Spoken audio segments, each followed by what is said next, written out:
Modern dünýäde pul adamdadyň durmuşyna belli bir derejede möhüm rol oýnaýar. Haryt we hyzmatlar üçin pul gerek. Bu ýagdaý adam durmuşyna bolşy ýaly döwlet durmuşyna da şeýledir. Her ýurduň öz walýutasy bar. Halkara hasaplaşyklar halkara derejede ykrar edilen daşary ýurt pullaryna amala aşyrylýar. Walýuta baradaky gurrunga geçmezden ozal puluň ýerki taryhyna göz aýlaly.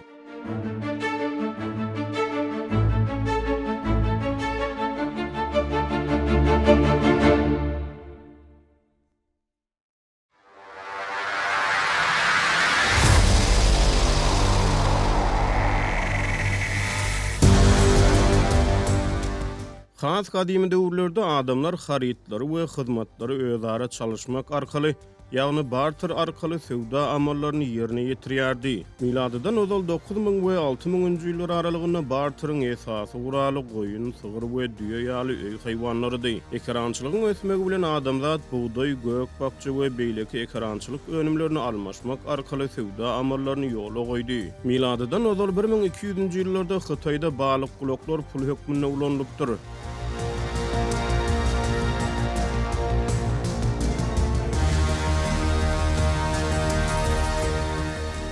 Biziň eramyzdan ozal 1000-nji ýyllarda Hytaýda ilkinji metal pullar peýda bolýar. Sebitde birinçi ýamyndan soň pyçaklardan ýa-da naýzalardan hem pul hökmüne peýdalanypdyr. İlkinji şaý pullar milatdan ozal 500-nji ýyllarda häzirki Türkiýanyň territoriýasynda ýaşan Lidiýalylar tarapyndan oýlanyp tapylypdyr. Lidiýalylar birinçi kümüş we altyn ýaly gymmatly metallardan şaý pul ýasapdyrlar.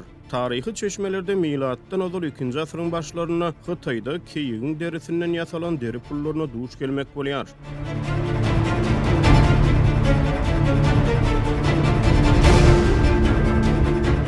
Milatdan soň 800-nji ýyllaryň başlaryna Hytaýda ilkinji kagyz pullar dolanşygy girdilipdir. Kagyz pullar ilkinji gezek Ýewropa 13-nji asyrda Marco Polo ýaly syýahatçylar tarapyndan getirilipdir. Ýewropanyň özüne ilkinji kagyz pullar 1661-nji ýylda Şweýçýanyň Merkezi banky tarapyndan çykarylypdyr.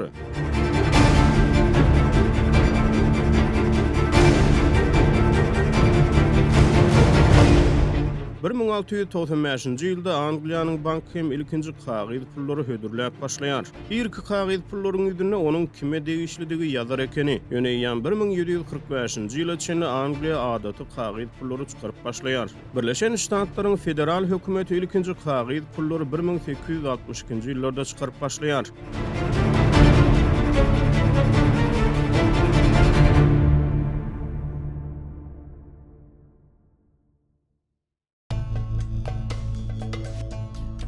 Türkmenler kagyz pul bilen haçan tanışdy? Dürli çeşmelere görä türkmenleriň giýiňden tanış bolan ilkinji kagyz puly Rus rubludyr.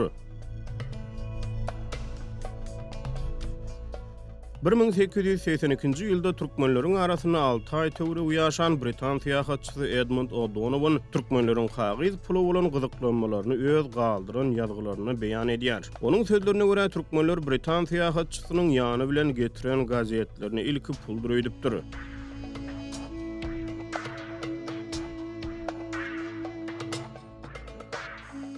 Olar meniň gazetlerimi elimden aldylar. Gazetiň gowrumy rubuldan has uly bolan soň olar onu has gymmatly pullara öýdendirler. Olarda İngiliz paşasynyň türkmenlere ýiberen döwlet pullarynyň ilkinji tapgyry gelenler diýen umumy pikirde öretdiýip O'Donovan ýazgy galdyrypdyr. Türkmenler 19-njy asyryň ahyrlaryna Russiýa paşalygyna birikdirilenden soň we onuň ýygyany Sowet häkimiýeti ýyllaryna rubl ulandy.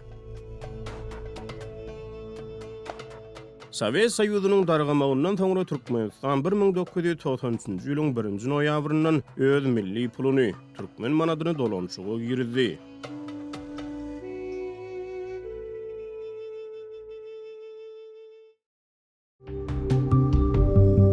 Türkmenistanyň ilkinji milli pulu türkmen manady dolanşow girdilerine ilk wada olaryň köpüsiniň bir ýüzüne Sowet Soýuzy döwrüniň binalary we beýlik simbollar. Beýlik tarapyndan Türkmenistanyň çägine ýerleşýän gadymy ýadygärlikleriň suratlary bardy.